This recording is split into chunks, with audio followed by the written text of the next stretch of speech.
Good day everyone. My name is Roger Cabuñas. This is my registration form in HTML. So ayan, doctype. Nagsimula ito sa doctype HTML.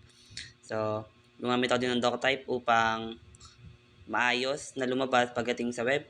Pagdating sa browser, maayos siyang magdi-display din.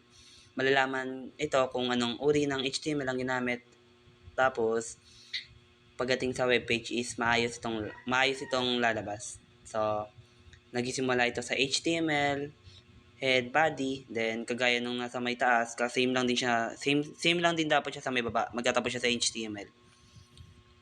Title, registration.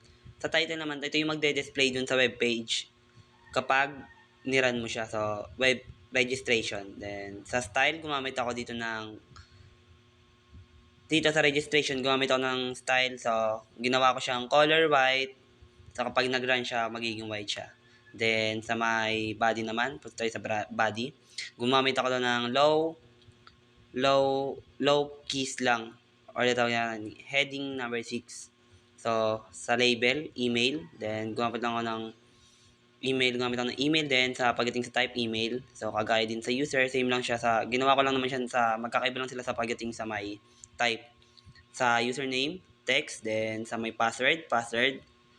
Then, yung sa name ulit, text lang. Then, sa may pagdating sa number, doon siya magna-number. Then, sa gender and male, gumamit ako ng radio.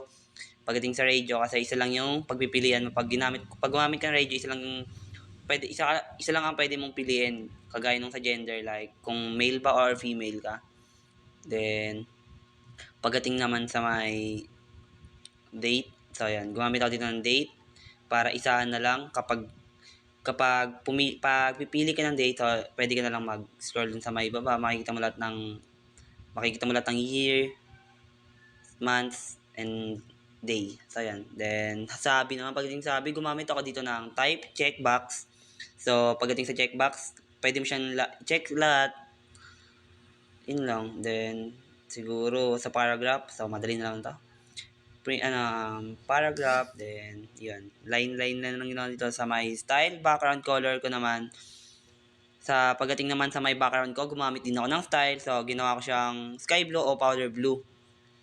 Then, gumamit din ako dito ng HTML form element. So, yung HTML form nito, kasama na ito yung type, button, on click. Then, pinalitan ko lang ng sasabihin doon sa may loob. So, pinalitan ko siya ng thank you for register, and yung value niya is naging submit.